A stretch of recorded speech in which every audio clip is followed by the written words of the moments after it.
le président de la République. Dieu m'a dit de vous dire, et Seigneur n'a pas reconnaître Kimbangu comme prophète. Tant que nous avons dit que nous avons un drapeau, il y a Mobutu.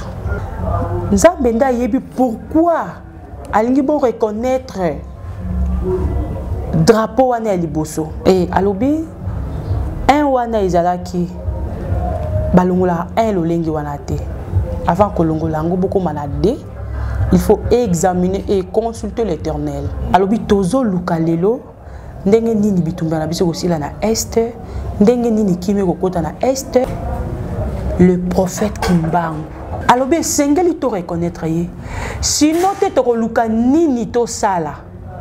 Sinon te to luka mabondeli nini to sala. Alors bien mboka wana est mobimba. Et sengeli ba bonde la pona yango. Kimbangu sengeli to reconnaître ye. Na katia RDC. Alaksa kinga carte d'Afrique. Na carte d'Afrique spirituellement na mona ki komba Kimbangu. Alobi esengeli chef de l'État appelle sa autorisation et pas na ngai mosal na ye na kende ti na mboka Lubumbashi na katia stade na ba intercesseur na bon de la mikolo 7 jours. Alobi na kende na teni. Alubina kende na drapeau et sengeli na Kinshasa statue ya Kimbangu ezala moto ya yaki pona koloba kombo na Nzambe liboso na ba message na Nzambe na puissance na Nzambe aloba tinda ki motinda mina ye Kimbangu et sengeli to reconnaître un, to reconnaître un peu deux avant to komana trois. Alobi parce que ezana mutu moko oya nzimaka ta mususu famille na ye ezala na insécurité anzimaka ko se sacrifier pour la nation. Alobi kombo mutu wane ko lima boité. C'est Papa Moïse prophète. Il y a église Hosanna. Na ye ko pesa bino message de l'eau pour ba oyo bazala ba blocage, ba limitation, ba mari de nuit, ba esprit de mort, ba maladie oyo et si la kate. Mais mingi nazana besoin ya ba oyo ba tambola partout. Oyo ba luka ba délivrance, oyo ba mata kutu ba vio pour ko luka ba délivrance et simbate. Nazana besoin na bino boya pobo bika po ite ngonga na bino ekoki. Awa ba benga ngo terminus. Awa ndezali sika ba démonio surtout basukaka moto moko na ya ate azwa délivrance ka bikate na ne salamate bangonio surtout babika avant kutu boya bofukama bosenga Saint-Esprit ala kisabino soki Papa Moïse azali ya ye ou bien ya yete ako répondre bino tout de suite bokota na YouTube bobeta Papa Moïse prophète TV bokomona ba témoignage ya bato belé oyo babika déjà oyo basala. Na kumisi Nzambe ya Hosanna, na kumisi Nzambe Papa Moïse kwa bikisinga na malade estomac. Na banda ko souffrir mingi na estomac. Ezaki soke kanginga na zolala te, ezo sala pasi tina mukongo moto ezo bimanga e. Kolia mate sou pasi, babilo musu kolia ngo très difficile. Depuis Papa Moïse abondela pona ngai na zwa kimia. Nzambe Papa Moïse asalinga minene abikisinga na estomac, na melaka lisu pantomètre na boaka ba pantomètre. Merci Jésus, Nzamba Pambola Papa Moïse. Shalom, shalom, shalom peuple de Dieu. J'avais beaucoup de difficultés dans ma vie. Nazaki Moutaba Rigé. Un peu partout là, au besoin contrat, au vieux Moussala, après quelques temps, Kakaboye, Mkolo compagnon Yini au Kabou, sans raison valable. D'ailleurs, au Koutanana prophète Moïse, le prophète Moïse a homme de Dieu. Aza homme de Dieu, tout ça va aventure.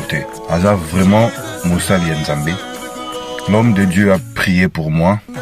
J'avais des masques, ma masque a régé. Et depuis que l'homme de Dieu a prié pour moi, je vous dis, tout a changé dans ma vie. Tout a changé dans ma vie. A changé Nyonsor, Nzambe a fumé la porte. Mon prophète Moïse, que Dieu te bénisse. Depuis 2012, ils ont yokaté.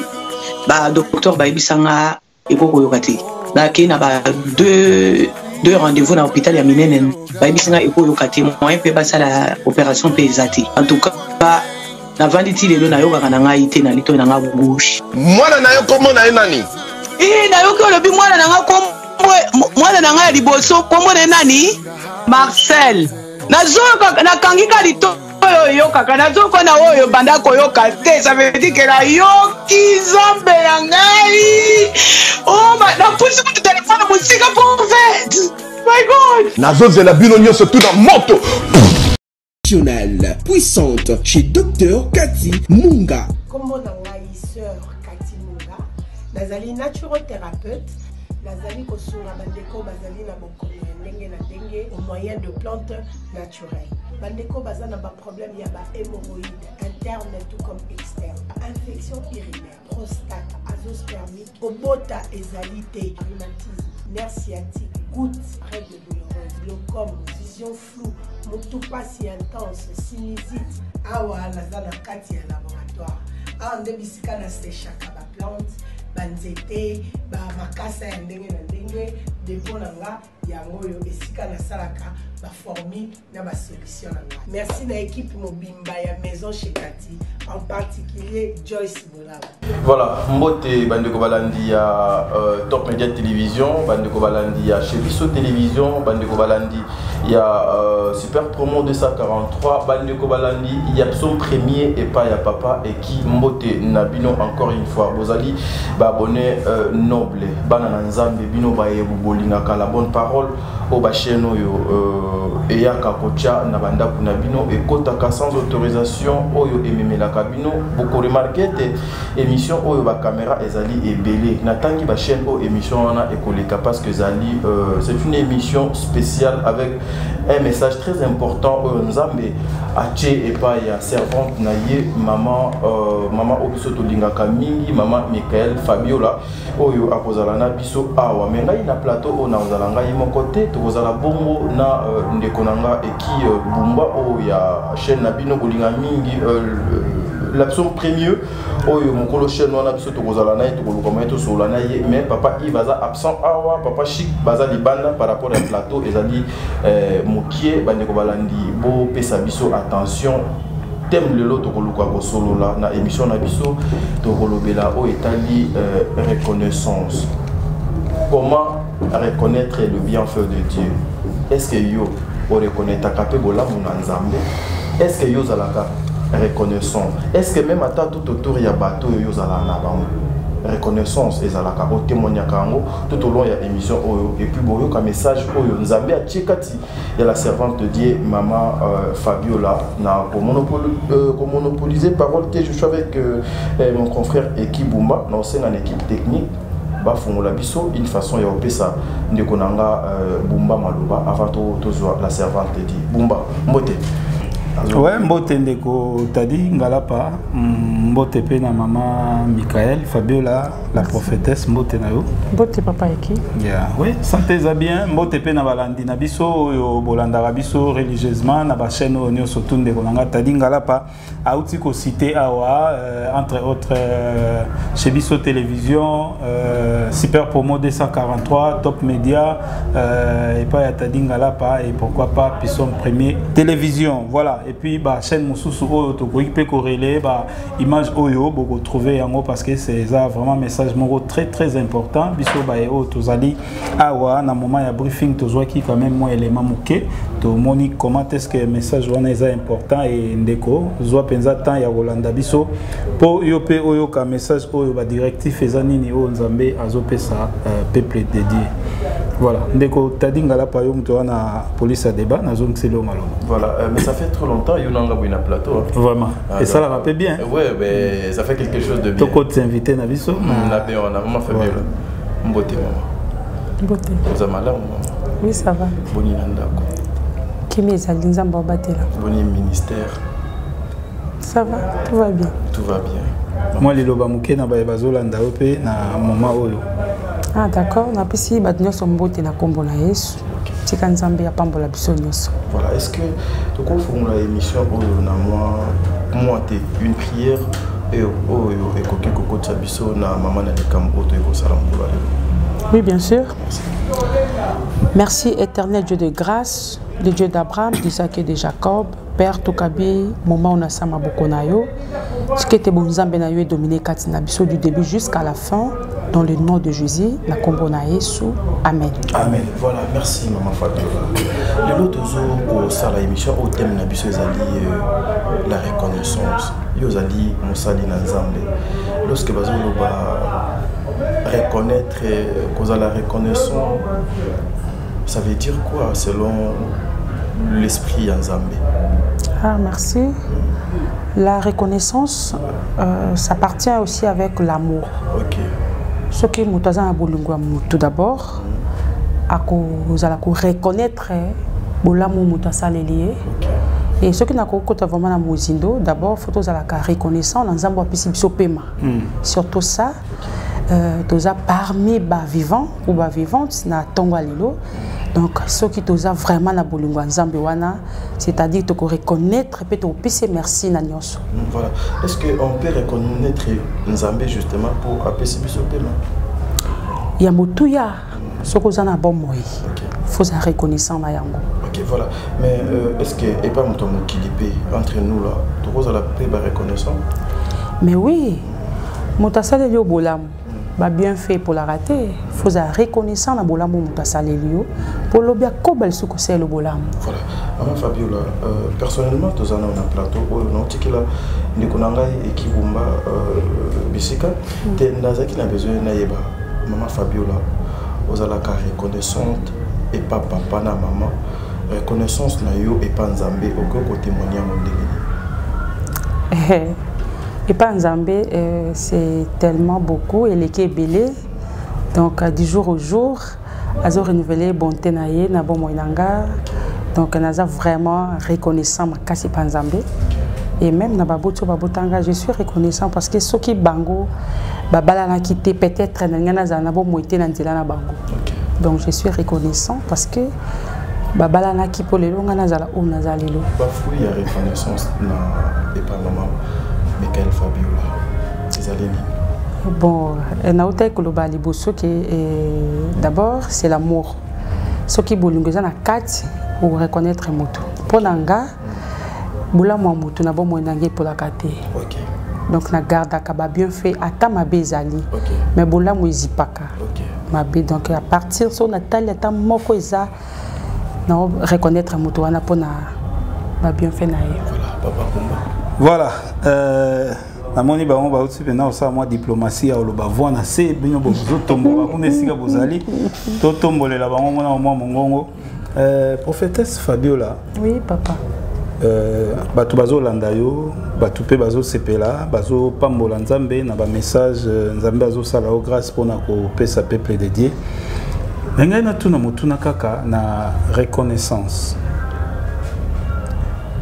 Mutu nini oyo asala yo eloko moko etikala yo okoki loba lelo oza reconnaissant na acte tel ya mutu tel ata deux personnes kaka. Oui, parce que ils appellent toujours parler na ba reconnaissance non. Ah oui, naza reconnaissance. Acte moko mutu moko asalaka vraiment e marka yo bato belé basala o malamu. Mais moko e marka yo ata mibale et vous avez malamu logo l'exemple pour na bazo landa biso na cadre de reconnaissance. Nazaka reconnaissant premièrement na porte Tambuluko qui aibangate na utangola na ya yambanga nazanga ndako bisika olala azwa mbungu na poche na ye apisanga na lukanda. À porte Tambuluko. Oui. OK. Donc nazaka reconnaissant na ko bossa ni loko anate. Et deuxièmement na bato nyonso d'abord au ba reconnaître que naza musa na Nzambe naza pe reconnaissant na bango. Alléluia, c'est profond. Voilà, donc reconnaissance tozalaki koloba tomoni moko ya ba exemple tolingai to palper hein eloko moko yo et marqué ndeko yo pe place ozotala biso j'ose croire que ozape na ba signe toza na makambo moko yo mutu moko asalela yo mais ezaka malamu ko faire voir aussi na mutu asalela ka malamu que réellement yo ndimaka pe okanisaka makambo wana tant mutu azoyoka yango to ezozongela eloko feedback et ça la va bien et réconfortera to ebike mutu ya koyiko pambola toko ko salela mutu bolamu na sima ya bolamu sali eza nzambe kasi biso na se ya moi ezalaka mpe malamu mpo moto azwa lisusu mwa courage mpe mposa wana c'est très important. Yo mpe mama zalaka mpe reconnaissant papa alongola mpa na bino ntan mosusu mpe benda ope na poto peut-être yo pe ndeko mwasi muta benga ope na poto reconnaissance ezara malamu grand frère abenga yo lelo koma na ennemi eza malamu te babilo mike wana soki okutana na kaya ndenge wana bokoma na ba problème na frère na sœur na yo na tante na yo bo réparer et bozala malamu mingi kozala reconnaissant eza malamu mingi na vie. Voilà tozongi na sujet na biso. Voilà yango kaka pape ki a utikoloba. Je pense que tout au début il y a émission oyo to yebsa ki bino était la servante wa Fandina biso awa azali na message. Vous savez une fois na yambaye meka ko expliquer bilo ko ebele ba message ne ebele o aya nango o nzambe atalisa ye aluka bato ebele bato na bazwa message bakomisa yango ya bango. Jusque là aussi ata moko atikala ko reconnaître traiter ba message nyonso yo mema o bakomisa bango ya bango mama Fabi. Bon, ils ont un message en Zambie, ceux qui attendent le lot va reconnaître, plus tard va reconnaître ceux qui ont un message en Zambie. Et donc ça des fois que ngai pena mutu nazaki ona na kena pesi message wana menga bazon singa sima ba bimisi mutu mo beli boso. Et donc ça peut quelque part. Bon, des fois ça me dérange et dérange ngai moko mais mingi vraiment té. Pour n'aimer qu'ils aient un message en Zambie, tant que nous sommes pas mutuana bayou qui ont le lingo benga bayou que l'anglais pas n'angate. Peut-être c'est un peu ça na angle ou n'ande dérangeant. Ok, mon Fabio, mais Bolim ça n'a pas notre question aussi. Tout na tombo la peut voir. Mon Fabio. Non mais nga mutu na tuna question mon Fabio. T'as pas petit point. Non. Maman Fabiola, non on a mon Fabio non de tes impacts mais place nde bala non parce que nga sona tunité maman bandeko bazotala wana bakoloba oh toyibi balataka awa mais comment ano balateli yango awa ezaka question juste en passant pona kosunga bandeko baza kimia po ba tuna biso na message. Merci baki osenga loboko nanga na libala ya on a lati bag. Voilà, bon on est à la bas. Voilà, maman Fabiola. Tozoti qu'elle a eu place. T'as déjà joué en Obina? Non, on a la garçon d'honneur. Ah d'accord. On a déjà garçon d'honneur. Place on a déjà moi. Ok. On a dit pena veste maman. Voilà. Tozoti qu'elle a place maman Fabiola. Aujourd'hui, vous allez parler avec les enfants de Dieu. Bae bazo landa yo na banda kuna bango bakonzi biso babola bato bambongo bakushi nyonso ya bato ya mokili mobimba o bakozwa libaku ya kolanda yo na ba chaîne obiso toti kotanga awa oyo ozokoleka en direct message oyo memeli biso mokolo lelo eza message ni na éviter papa Bumba avant maman non to kota na sujet déjà bongo à partir ya message nde toyeba nde nini peut-être ceux qui place aux explications ils un peu flou que le qui cause éclaircissement. Voilà maman. Merci. Bonjour tout le monde. Message nangai na ina ona moya lelo. Topena pokwa lelo. Ya liboso ezali ko reconnaître bola mwa moto. Message wana Nzambe azoko s'adresser nango et pas un président de la République. Nzambe alobanga trop pour na mboka na biso. Sauf que ndenge tolobaka mutu soki a communal bisiko batu ba pensera te moyen batu ba pese valeur ezate mais sauf que Nzambe ya ba ko pesa mutu valeur o nazo loba soki toyoki to tshanga na misala e komi ma changement na kati ekolo na biso. OK na pesi mbote na mokonzi mboka bisikana so landa message oyo Nzambe alobi il est le maître du sabbat. Apesinga Luc chapitre 6 premier verset à 10. Maman bandila version na po bango bayoka. Luc chapitre 6 premier verset à 10. OK. Alobi aza mokonzi ya domingo comme dimanche. Alobi soki alobi a na etikalaka a. Soki ya ye na changement moto changera maloba na ye Nzambe azate. alobi avant 2 ezala avant 3 ezala et bandarana nous na 1 alobi ce que tu reconnaître 1 te c'est que 2 peut kozala te 3 peut kozala te alobi tangu yaki c'est Jésus Christ de Nazareth alobi tangu ayaki alongola ki loi ya Moïse te ayaki quoi accomplir ce qui est écrit alongola ki eloko moko te ya mutu alobi alinga yebisa biso que toza la reconnaissance na kati ya reconnaissance wana tangu nzambe azaki kolobalanga nazaki omona drapeau ya Mobutu ya Zaïre plutôt hein? Je m'excuse ya Zaïre à l'époque ya Mobutu hein? C'est ça ouais.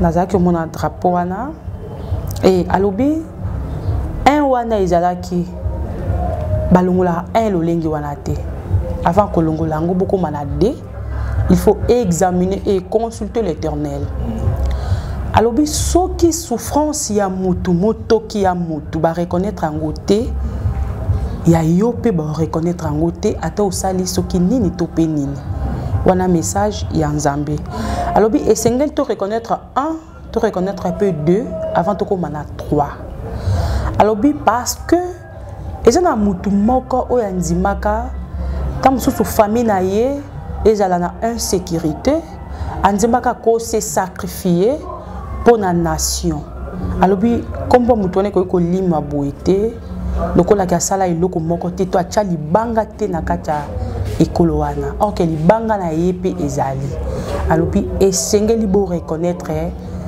mutu wana oya salaki na époque na ye alobi tangu moto kia mutu etangi il faut ko yebake anyokwa maki Nzambe nda yebi pourquoi alingi bo reconnaître drapeau wana ya liboso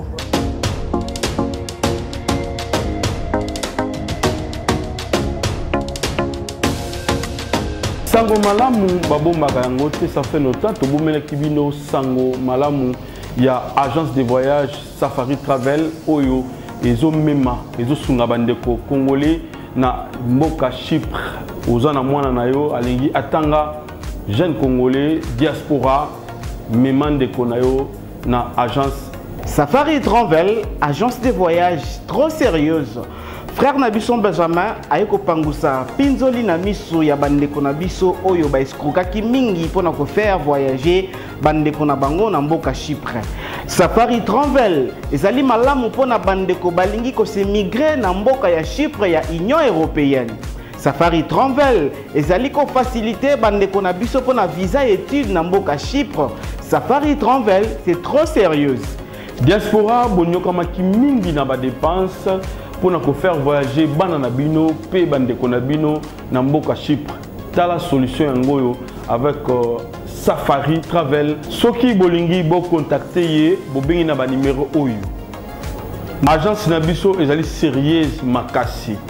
Confiance na mwana mboka Benjamin ezali agence pour na biso et pour na bino ba congolais. Agence Safari Travel ezali sur place na mboka Chypre.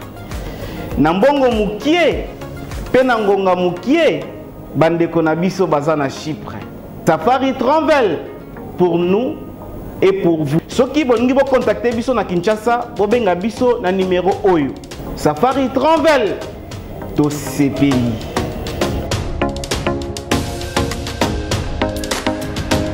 Posa botinda biloko na bino e koma na Kisasa na ndenge kaka botieli bo hésiter agence ezakaka moko Zibe service ya José Baïla agence Zibe service ya José Baïla yewane azalaka mundele te azalaka mutu mwindu na moment ya confinement Zibe service a memeli biso biloko na biso na mbula moko conteneur ekoki kuya 6 fois 7 fois 60 fois agence na Europe mobimba etikala kaka moko Zibe service eza na reine ba numero kubenga yango wana kubenga Zibe service eza kusala musale awa na Kisasa eza bongo place ya kubunga te na Sainte Thérèse na sima ya station mbala moko za mobimba afasi na yango la police Zibe service eza wana bana biso toza kaka na Kisasa te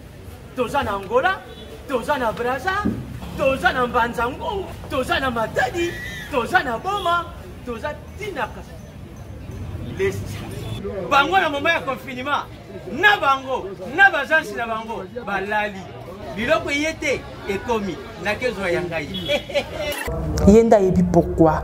Mais ayebisa kinga lobi ezana makambo susu oyo esalaka biso to échouer na vie parce que toyeba ko reconnaître bolambo ya mutu te. Mais soki tozo reconnaître bolambo ya mutu tokobikisama bomo na biso kozala lolenge ezalaki lobité.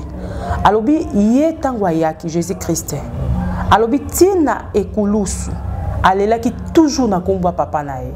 Abi azalaki reconnaissant quel que soit esika oyo ba tsaki na parmi miyibi, parmi ba bandi, parmi qui que ce soit, mais aganga ki na kombo ya Dieu le Père. Alors esengeli to reconnaîtaka. Et deuxième message, alobi namboka na biso richesse ezaka or te, diamant te, oyo misu na biso mona te wolo te.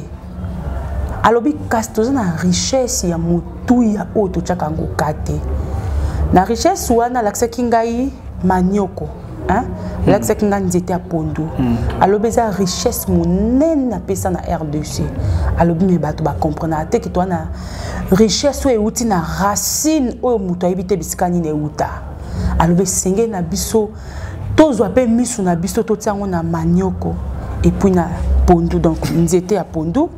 Racine na mobimba totia misu na biso pe bisika wana. Alobi na mboka na biso to adoptaka n'importe quel makambo te totia na kati ekolo na biso. OK.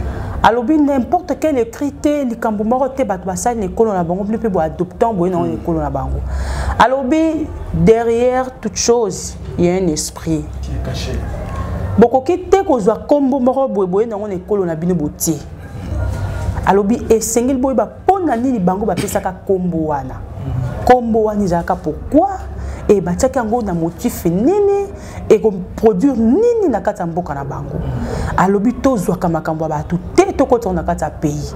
Eza eloko oyo mpe ezokotisa biso na kati ya bakalanite tozosala lokola tozosala te. Alobi esengeli na biso tokeba na koadopte biloko mingi ya bapaya.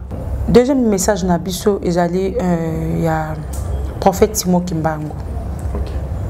C'est ainsi dit l'Éternel, le président de la République. Dieu m'a dit de vous dire et sengeli na biso to reconnaître Kimbangu comme prophète.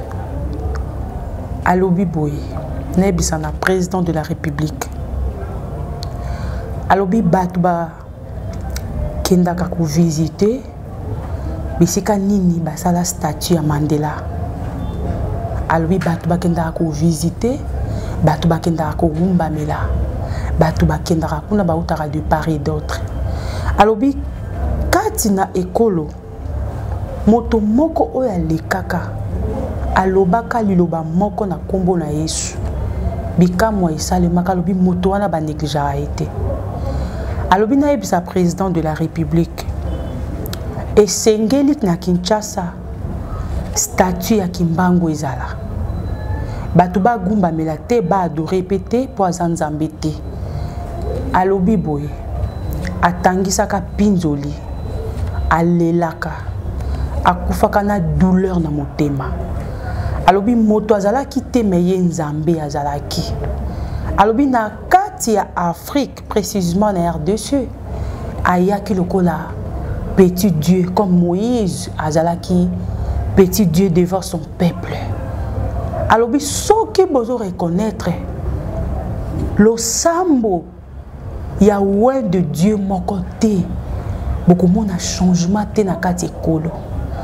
Alobi moponami moko akoki kokufa na Kinshasa douleur ekolonga ekobanda Kinshasa tina mwanda po moponami moko akufi et akufaki na condition nini. Alobi tozo luka lelo ndenge nini bitumba na biso kosila na este, ndenge nini kimi kokota na este, ndenge alobi moto wana azalaki na prison wapi makolo na ye ezalaki na prison bisika nini. alobi bisika moto wana azalaki na prison douleur oyo akufaki na wana motema ebebisaki mosisa ekendaki etambolaki me maloba oyo alobaki oyo adeklaraki avant ke akata motema na ye moto ayebi yango azatabi kaka ye nzambe nde adeklaraki alobi akufaki na pasi na motema azalaki motindami ya Yesu Mesiya ya nkolo Yesu azali nzambe te le créateur non mais azali oyo nzambe atindaki lolenge atindaki ba Moïse alobi na pesa ndakisa moke po ete bana Israël babima na kati ya souffrance pendant bambula ebele base souvenaki na moto moko alekaka asalelaka nzambe tangu baleli epai na nzambe nzambe ayokaki bango na nzela ya alliance oyo bato wana moto wana asalaki na nzambe moto yango ezali Abraham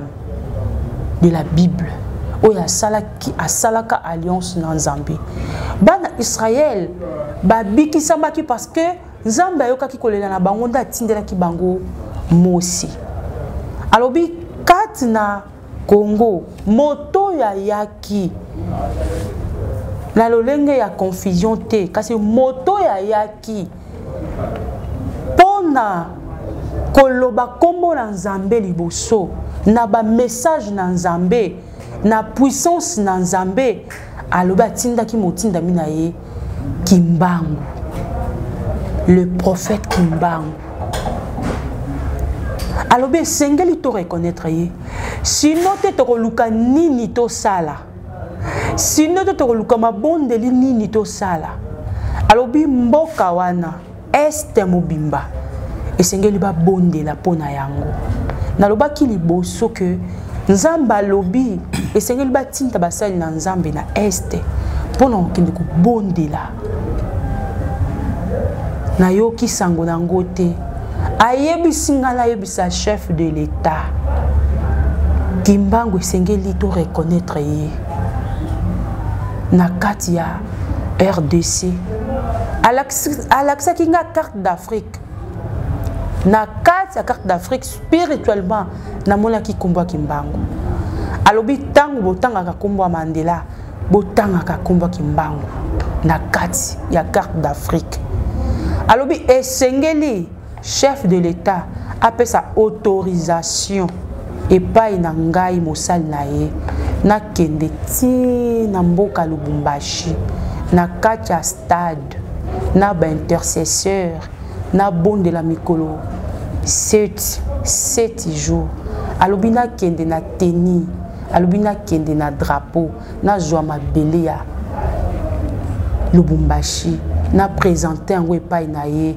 na déclaré yango wana pesaki biso mokanda ya Luc chapitre 6 alobi azani eloko alingi asala azali nzambe alobi soki toyoki maloba na ye to considérer yango alobi esengeli tokende Lubumbashi ezali bisika oyo prophète Kimbangu azalaki na prison alobi maya miso na ye tambolaki douleur na ye tambolaki lokola mai ekendaki kosimba bisika oyo moto akoki kokanisa te me ye nzambe ayebi alobi tokoluka nini esengeli tosala po ete kimia ekota alobi moponami moko soki akufi awa na pasi na motema eza lokola mboka mobimba ekufi spirituellement pe soki spirituellement tobondeli te yango nde elataka physiquement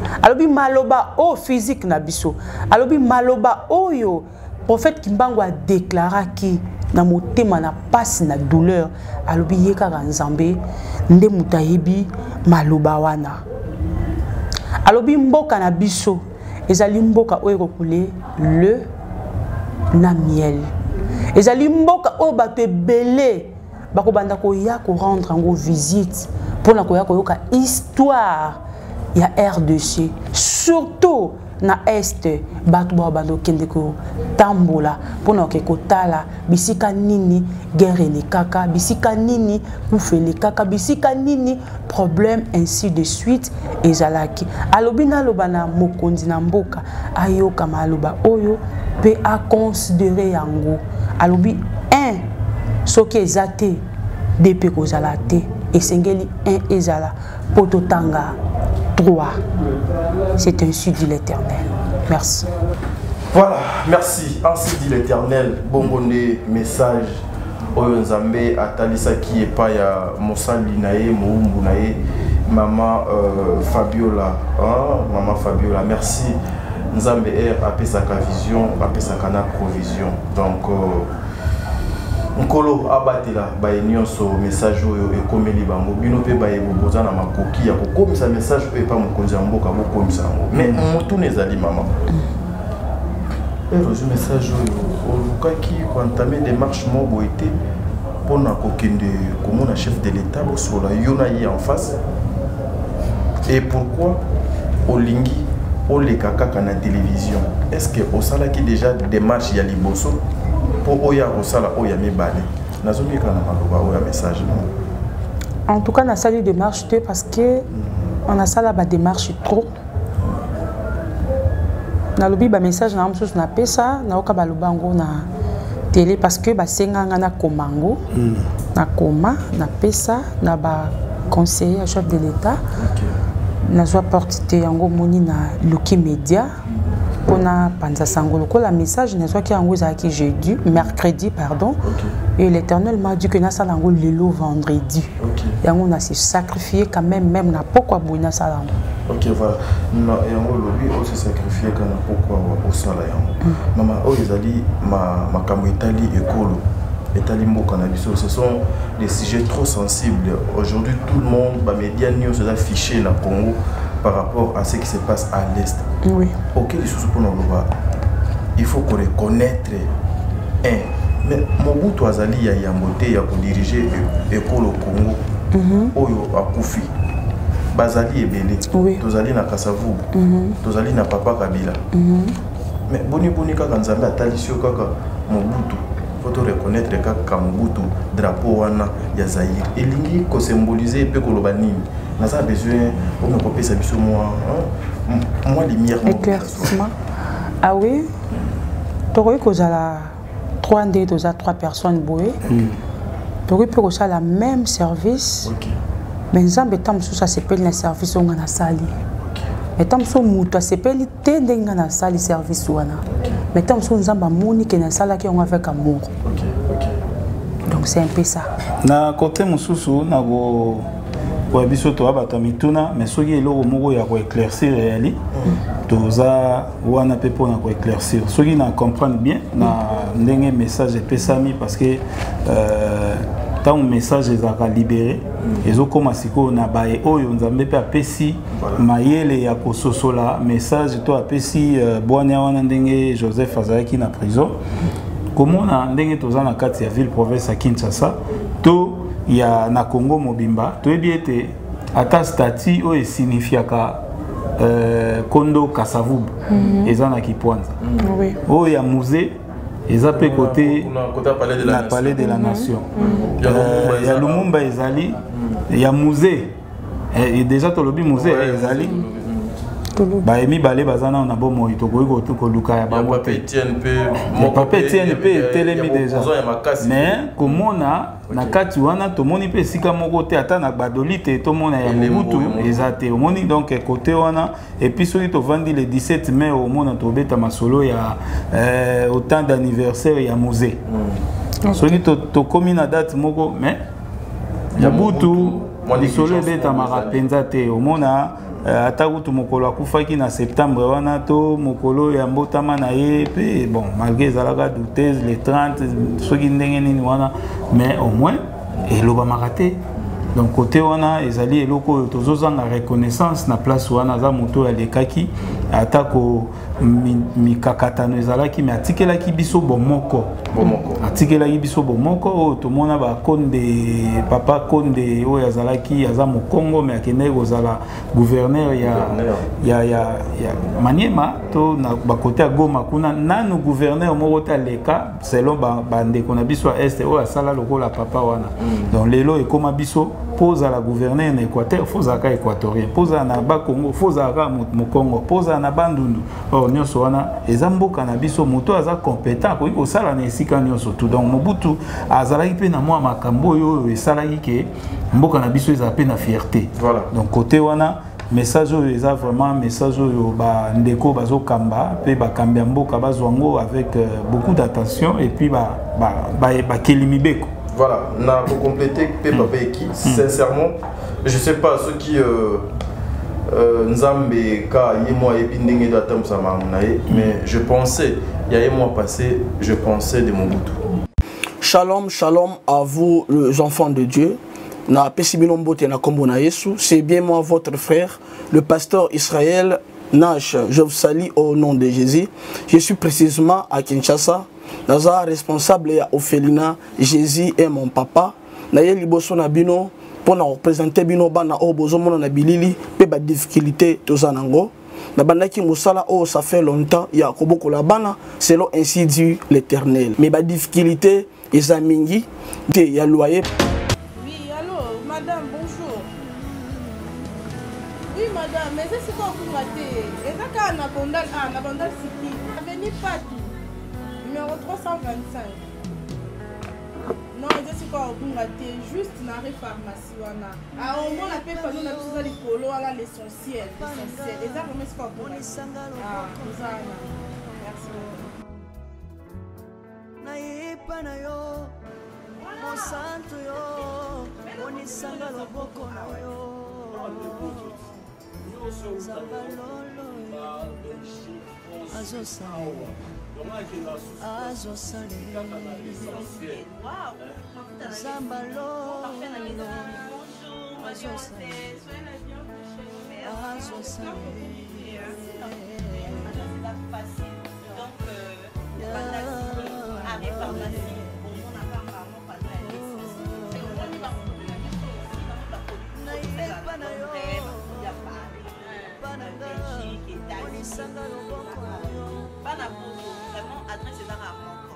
l'essentiel pour la nuance. Nous avons des spaghettis, nous avons des loso, nous avons des pampex, nous avons des jus, nous avons des sol. Donc il y a Nengue à Paris, Belgique, London. Moi, on a pour tout nuance, il y a un acquis. Vous avez le numéro de la téléphone 07 83 43 746. Yes, vraiment. Cliente, satisfaite. Merci. Thank you.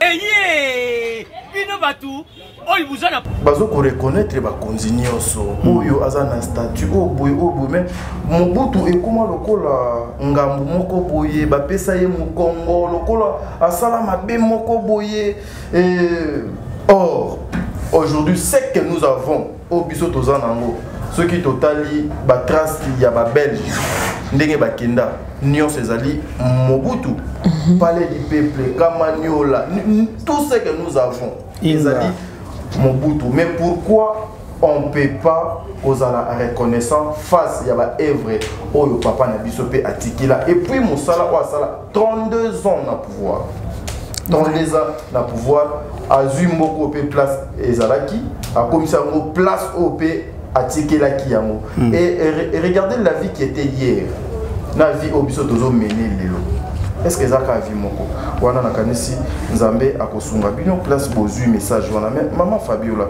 elo mosusu pe yilingaka ezaka mutuna maman parce qu'on a évité la reconnaissance que le bon Dieu a zo ko réclamer ou à Talisio et pas chef de l'État pour na papa Simon Kimbangu à reconnaître ndenge nini pour tout le monde qui peut mokonza mboka akenda ki wana alongoli pe ba ketch ndenge batunyo so balongolaka atamoli pe makolongolo d'ailleurs nous avons appris que après ça qui même journée moko et que nous allons chômer mais payer pour un honneur.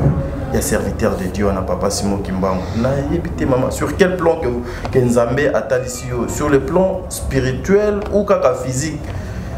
Non, physique. D'abord, Nzambé, mais c'est les raisons. Ok. Il y a toujours une raison dans ma Kamuna Lubaka. Pour Nzambé. Ce qui est dans la salle, moko, lelo na ekolo nanga. Lelo nazate nazasu na bon moité. Ce qui na komaki mikanda, tant que na mikanda na boye bakena le kaka na komaka. Ce na komaka te, bato batikale na sima ba komaki. Quand mosusu fait ala na ndenge na otako ba statut mo boye na Kinshasa. Hein? Quand Nzamba lobi que Azali libérateur parmi bateau baloba qui maloba pour te Congo ils allaient libérer pour te jouer indépendance pour te kota na ba étape muso to kota nango na ba déclaration na bango ba salaka et tant que biso batou spirituellement mais physiquement comme ça Nzamba en a besoin. Et si comme Robo ils allaient moussal na Nzambe moka le kaka na tel donc beaucoup d'histoire donc repère exacté mais maman na Kinshasa maman na zotikayo oui papa na batsakelo pour Nzambe oui sur le plan physique oui mais le bon Dieu beaucoup plus à se manifester à mingi sur le plan spirituel yango et bimakana libanda nde ekomi physique. Ce que oyo nazo comprendre en côté. Ce qui to koki ko bakisa moi moké wana. Papa, maman doit pas répondre comme ça yo donc. Tozo bakisa na même volet on a tout na ba question ebelé na même volet wana ko sala stati to ebi ete ezanango ndenge biso to sala na mokili pona ko sala nini mais est-ce ezo comme recommandation par Dieu pona ko sala mutu moko stati et ko sala idolâtrie parce que lelo ko salema na bon sens pona batu ezala comme histoire mais il y a aussi batu mususu ba ko komisa ngope et komi place ya donc ce qui y a ba cérémonie moko boye et ko sala et ko koma na cadre ya idolâtrie.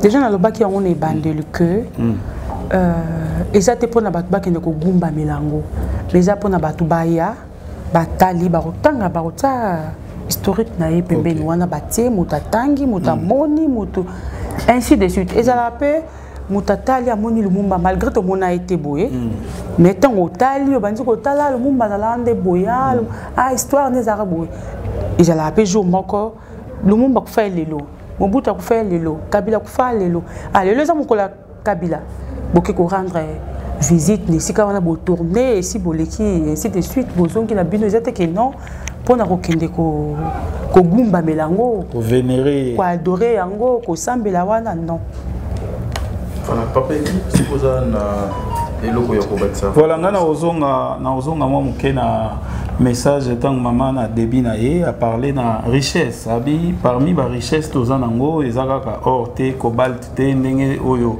toyebi mais plutôt tozape na richesse moko ezali très important ou ezali linioko et puis donc to lo banzete ya pondu ainsi que linioko alors par là parce que Babi Dieu parle tantôt d'une manière tantôt d'une autre exactement selon ba détail pour molimo mosanto opesa onini apesi opena mo explication azolinga hotel sabiso nini to se lancer na agriculture to se lancer exactement message ezaki nini na côté wana ka moko ya richesse eza ligne okona pour nous potolia na biso pe pondo na ba fufu fufu tina ligne thématique 4 valeur ba eza mabe sona okoloba bisika wana tadia sexinga parce que au moni lelo muto ayebi que so na kena mboka tel par exemple na Mbanzangungu na mboka Ndembi ayebi que Ndembi za na Mbanzangungu azui makanisi na ye na ya bapaya na ya nyos bayebi que richesse a Congo eza Ndembi to kende kosala Ndembi kuna to kende pe ko zwa Ndembi to kende kosala ndeti que tozo ke ko protéger bango to ke ko défendre bango to ke ko zwa Ndembi eza eloko mosusu ebi ke o eza richesse nanga mais o chango kati muto comprendre que richesse na yo eza Bible oyo. Tant que miso na yo eza na kati ya papier mouchoir. O mais yo yebi ke richesse nanga eza na kati ya ndembi oyo. Oko présenter mutute et loko oyo tela motema. Ce que vous présentez on a donc vous peut ça mutu accès ya kwa ko kota yepa zoyer ba pourquoi yo tchaka motema no bisika wana. Donc c'est un peu ça son ako koloba ça pour comprendre je sais pas. Ma Fabiola munda na comprendre té. Par exemple n'est qui moi moulay mais na comprendre que parce que les gens vous savez bana nzambe basé belé balinga ko mingi surtout émission et communication na 4 sur 5 chaînes. Question papa et qui a tout nié wan ezali motuya. Oui. L'ignoko ezo symboliser na nini. D'abord eza surnaturel et là au mode de l'ona eza na fruité que de graines pardon. Eza na graine mobeté to kenda roboa kaya l'ignoko yo mona graine na manioko. To ya pondu eza surnaturel eza bénédiction mon nzamba pesa biso. Te metolo na kango na nzete. Oui te lo na ngo na nzete nzete. Okoti ngo na mabele. Nzete wana va ezala moko euta wapi. C'est pareil avec toute chose. La graine wana pe avec la graine. C'est que de outa quelque part. Non, c'est une bénédiction. Voilà. Eza bénédiction au nzamba pesa. Pour ça le banjo luka. Avant nzete wana ezala moko. Kona ngo po banda obima. Koko na zwa kango wapi. Voilà. Eza grâce. Donc c'est ngena biso to ebana ko bomba bénédiction na biso. OK, merci.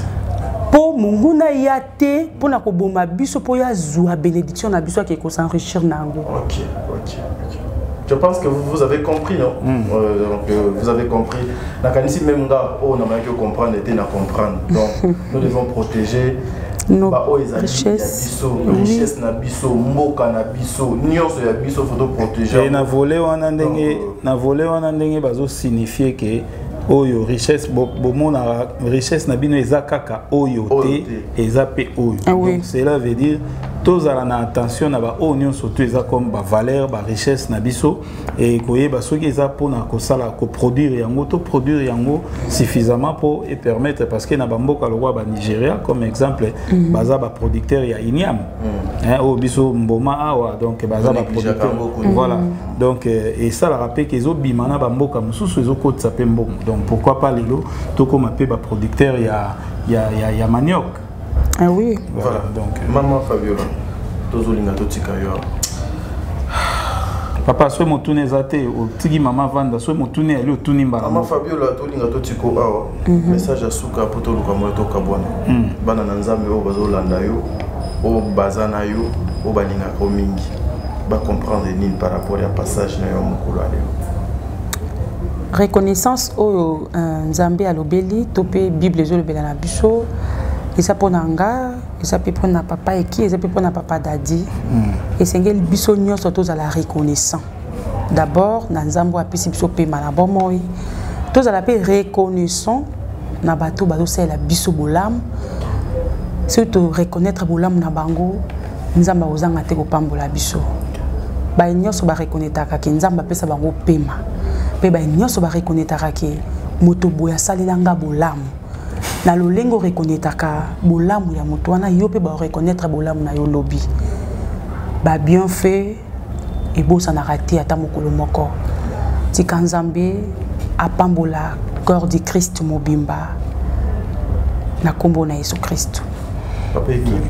Voilà maman Fabiola oui na ebi to komi pena na suka mais toko tuna mo motuna moko na part ya po au salari pe album hein. Ah oui. Au salari album où en sommes nous à côté album lelo et batu barozo ya ndenge nini to zaki pe na nzembo moko na ebite. Ah oui nzembo wana ezalaki lolenge Eli abelelaki nzambe pour akitisa moto ndenge ezikisaki ba prophète abal. OK.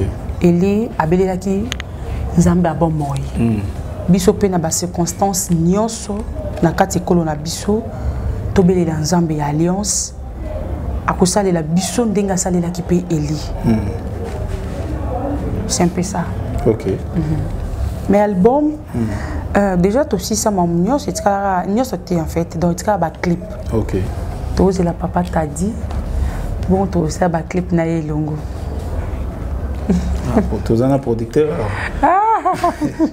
Voilà, merci beaucoup chers amis internautes. Ezalaki 4 chaînes Oyo et Yambaki Bongo, la prophétesse Fabiola, Azaki un message important. Vous avez écouté cet message moko important. Le Bélibiso pour la richesse Yambo Canabiso Ezaka diamant na or na cobalt té, mais Ezalipe o ezali bongo feuille de manioc et puis manioc yango moko ezali moko ya ba richesse na biso.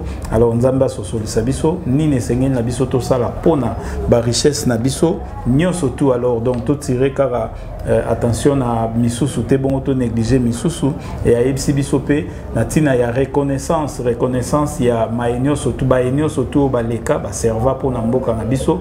Tozo parler na Mobutu, mais il y a aussi beaucoup de gens oyo ba sala pona mboka na biso et ba vaillants généraux na biso ba leka ba ministre ba sala makambu ya malamu na mboka na biso. Reconnaissance ezali très important. To monaki awa na niveau ya tango ministre Chibala zalaki basalaki tout de manière que ba ministre nyon surtout bazwa ga somme moko ba o ba leka bazwa ga somme moko ba futa malaye. Pourquoi pas ba généraux o pe ba leka bazala pe na ba condition wana, pourquoi pas ba DG ba o misusu pe ba sala malamu pona mboka na biso ezala pe de même. Et bongo pe toyoka ki pona papa na biso Simo Kimbangu to ba ko reconnaître ye lokola prophète oyo aleka ki na mboka oyo ndenge to mona pe lelo ba israélite na kati ya Égypte bazwa ki temps ya ko reconnaître nzambe ya Abraham et puis et salaki oyo et salaki et tozui ba message ebele awa oyo pe bino moko bolandi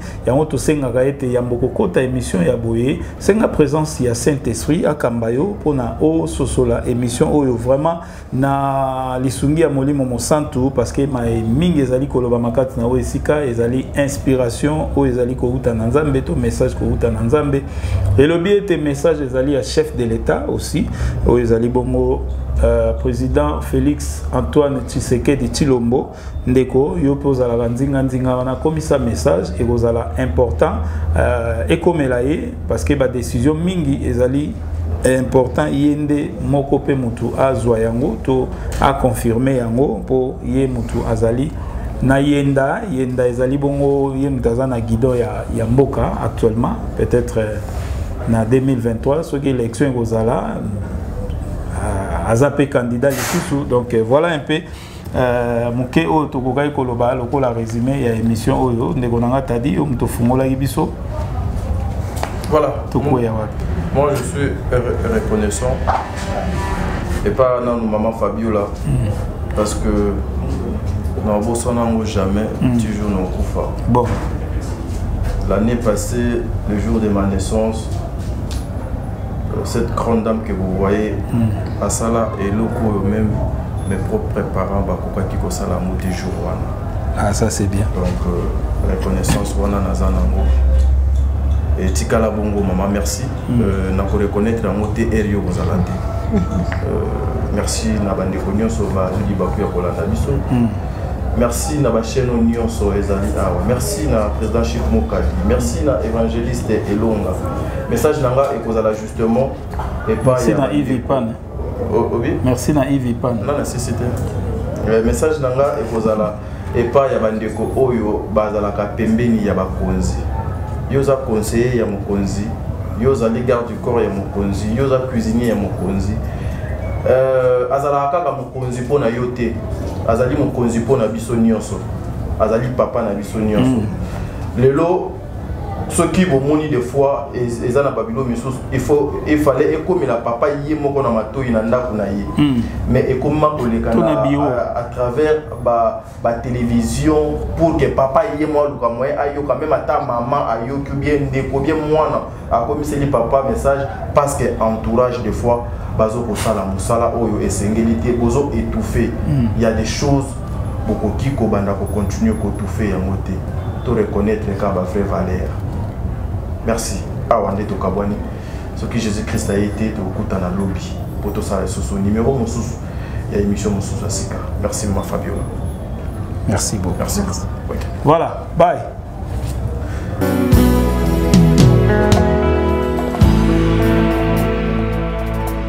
Naepa na yo papa nanga monisanga loboko na yo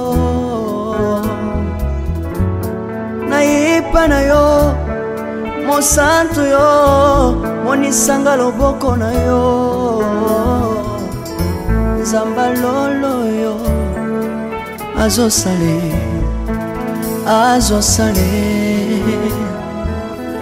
nzamba lolo azosale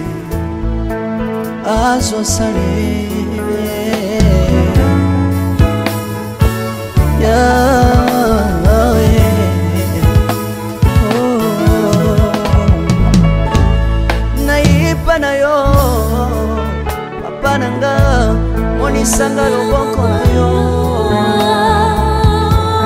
nayipa na yo mosantu yo monisanga loboko na nzamba lolo yo azosale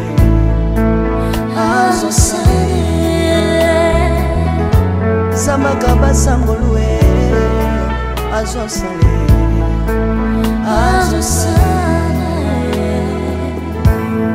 salilanga Yesu salilanga Yesu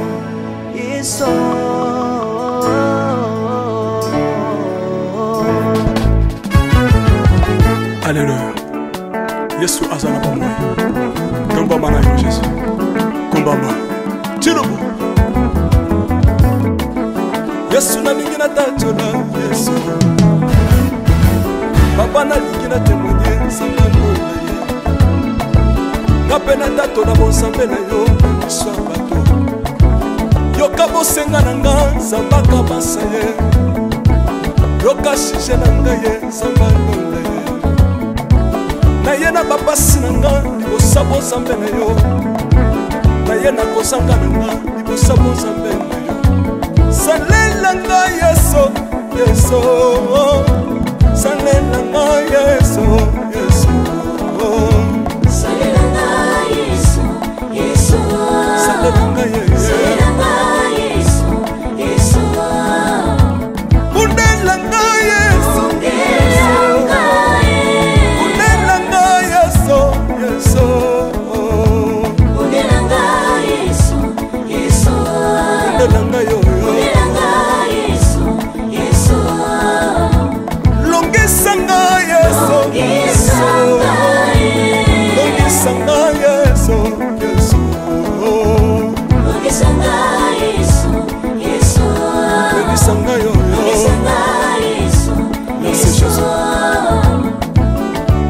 bisenga senga nsanga londe na le bibi ya pesanga kabela nga bisenga senga Yesu moko nini ye bato bakolia pe na sima na ngai Yesu moko nini ye bato bakolata pe na sima na ngai Yesu moko nini ye bato bakovanda pe na sima na ngai na le bibi ya bisenga senga nsanga londe lokota ngai Yesu lokotanga Yesu lokotanga Jésus kotikanga ite lokotanga yoyo tombolanga Yesu tombolanga Yesu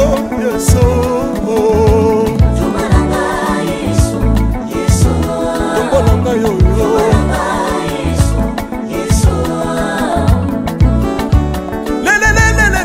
Mesa wafako Mesa wafako Watitishina nsambi watenzelela Watitishina nsambi watenzelela Yesu Lesa mukatanga Lesa mukatanga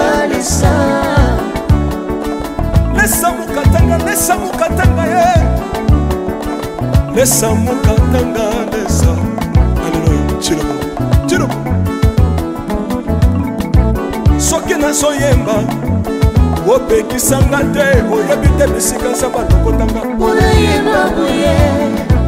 soki nakoma kosambela sambela opekisanga te oyebi te bisika nzambe azwanga mpona sambela rien soki nakoma kobinabina opekisanga te oyebi te makambo nzambe asalelanga mpona bina rien nzambe nazobinela aza nzamba bosolo oyo naza koyembela yende nzamba libela nzambe nazoyembela aza nzamba bosolo oyo naza koteya yende nzamba libela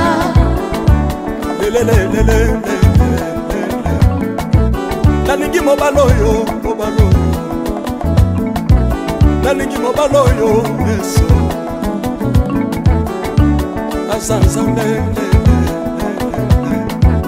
ayoki bosenga na nga nzambe akabasa ye ayoki suje na ngai ye nzambe alonda ye nazalaka lokatere apesinga lopango natambolaka makolo lelo nakomi na motuka ngai oyoyo nazalaka kobala te lelo apesinga libala apambolinga yeso yeso apambolinga yeso yeso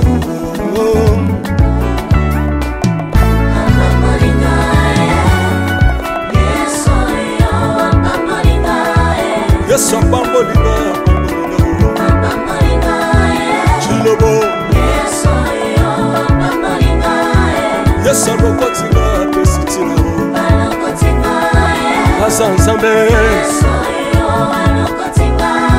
nalingo beta mololo bisika ezali yo beta mololo wapi bafisi du prophète bana royaume de dieu bana centre de réveil ozobouge